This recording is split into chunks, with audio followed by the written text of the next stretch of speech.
Hello বন্ধু, আপনাদের স্বাগতম আমাদের ইউটিউব চ্যানেল কোডেক্স রাগরে। এই ওয়েব সিরিজে আপনারা শিখতে চলেছেন এইচটিএমএল। এইচটিএমএল হলো ওয়েব ডিজাইনিংয়ের মূল ভিত্তি। যদি আপনারা ওয়েব ডেভেলপার হিসাবে চাকরি করতে চান বা ডিজাইনার হিসাবে কাজ করতে চান, তবে এটি শেখা খুবই জরুরি।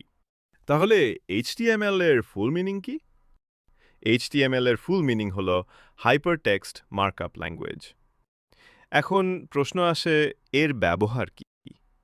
এইচটিএমএল এর ব্যবহার দেখতে হলে আমরা দেখব কিভাবে এটা কাজে লাগানো যায়। আমরা এর সাহায্যে নিজের ওয়েবসাইট তৈরি করতে পারি। আমরা এর মাধ্যমে নিজের ওয়েব পেজ তৈরি করতে পারি। এখন প্রশ্ন হলো, ওয়েব পেজ আবার কি? একটা ওয়েব পেজ কেমন হয়? ধরুন আপনি কোনো ওয়েবসাইট দেখেছেন। সেই ওয়েবসাইটে কিছু পেজ থাকে, যেমন about us page, gallery page, contact us page ইত্যাদি। এসবকেই আমরা বলি ওয়েব পেজ, কারণ এগুলো ওয়েবসাইটে দেখা যায়। ঠিক আছে? তাহলে এর দ্বিতীয়, এখন যেহেতু একটা বিপ্লব এসেছে ওয়েব থেকে মোবাইলে, তাই মোবাইল ডেভেলপমেন্ট এখন অনেক বড় একটি সুযোগ এবং ক্যারিয়ার। আপনি মোবাইল অ্যাপ্লিকেশন ডেভেলপমেন্ট করতে পারেন।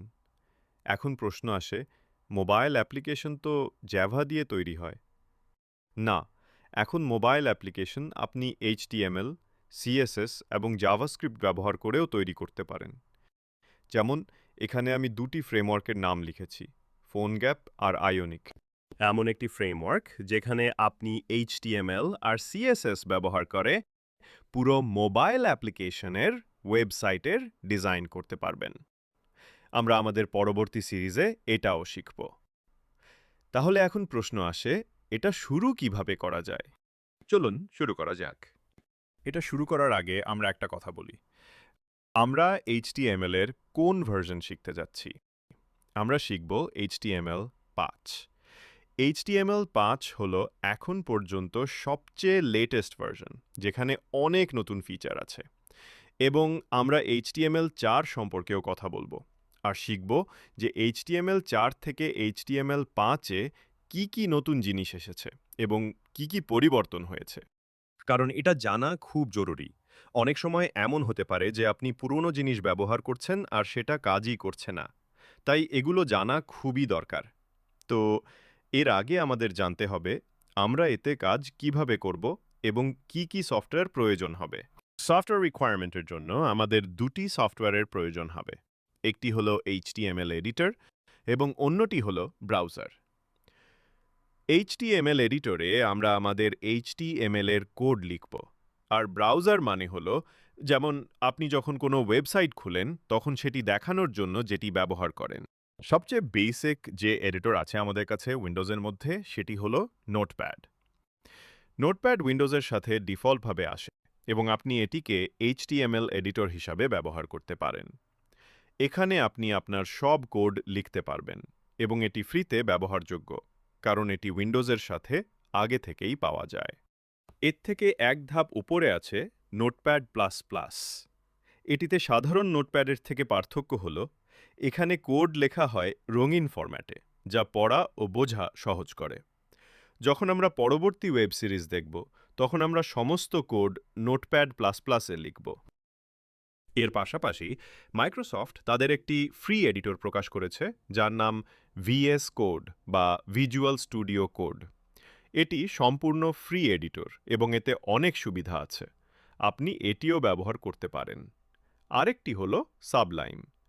সাবলাইমও একটি খুবই জনপ্রিয় এবং ফেমাস এডিটর, যেটি আপনি ব্যবহার করতে পারেন।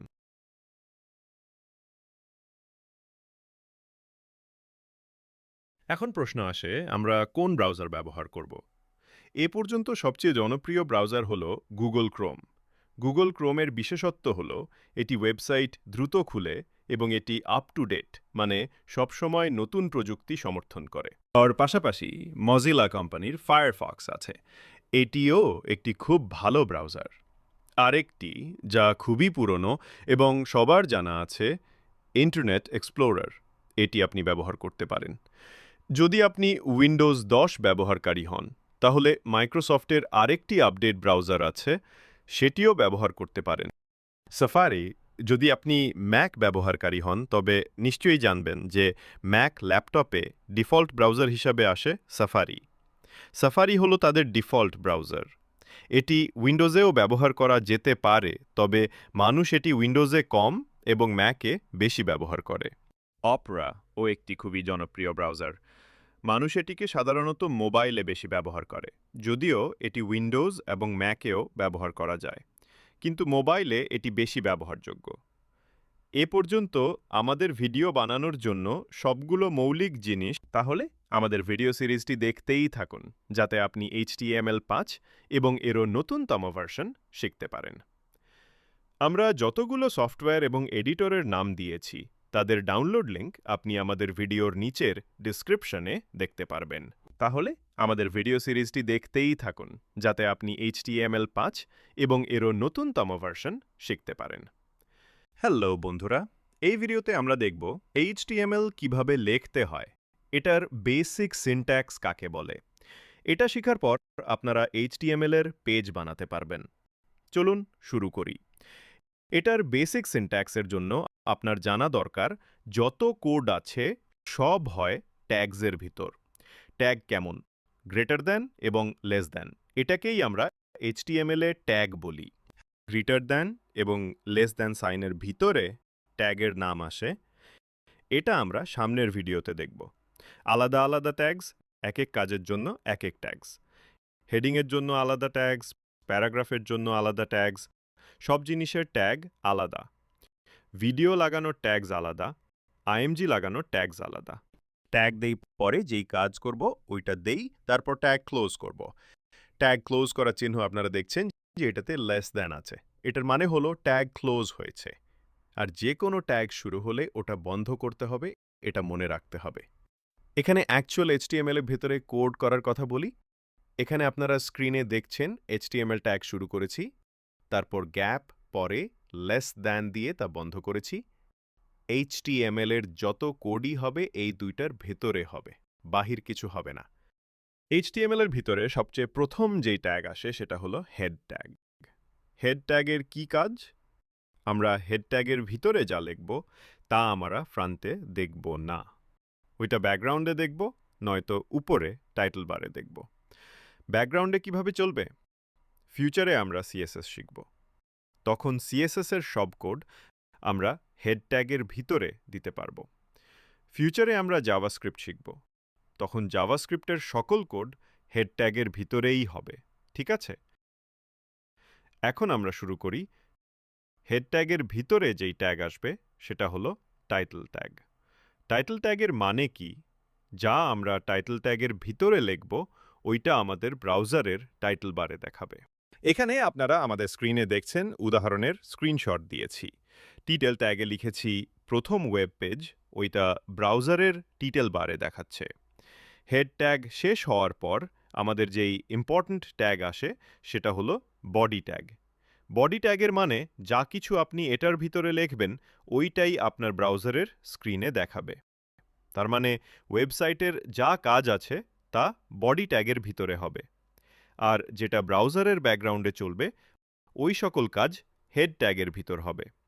একটা কথা মনে রাখতে হবে, হেড ট্যাগ ক্লোজ হওয়ার পর বডি ট্যাগ শুরু হবে। আর বডি ট্যাগও বন্ধ হবে, কারণ হেড ট্যাগও বন্ধ হয়। বডি ট্যাগের ভিতরে যে কোনো কিছু লিখতে পারি, যেমন হ্যালো ওয়ার্ল্ড বা কোনো প্যারাগ্রাফ। এগুলো আমরা পরের ভিডিওতে দেখব। এখন কথা হলো, ফাইল যেহেতু রেডি হয়ে গিয়েছে, এখন এটা সেভ কিভাবে করব। এটা আলাদা গুরুত্বপূর্ণ একটা টপিক, সেভ কিভাবে করব। HTML ফাইল সেভ করার সময় আপনারা ফাইলের নাম দিবেন ডট এর পরে HTML। যদি আপনারা ফাইল নাম এর পর .html না দেন তাহলে ফাইল ব্রাউজারে রান হবে না। ওইটা নর্মাল টেক্সট ফাইল হয়ে যাবে, তাই এটা মনে রাখতে হবে। এই ভিডিওর এই পর্যন্ত আমরা দেখেছি কিভাবে HTML বেসিক সিনট্যাক্স করা লাগে। পরে ভিডিওতে আমরা এটার প্র্যাকটিক্যাল করব। দেখতে থাকেন আমাদের ওয়েব সিরিজ। ধন্যবাদ। আমাদের ইউটিউব চ্যানেল কোড সাগরে আপনাদের স্বাগতম। এখানে আপনারা বাংলায় HTML শেখার তৃতীয় টিউটোরিয়ালটি দেখছেন। আমরা গত ভিডিওতে দেখেছি কিভাবে আমরা HTML এর বেসিক সিনট্যাক্স ব্যবহার করি। এতে আমরা ব্যবহারিকভাবে দেখব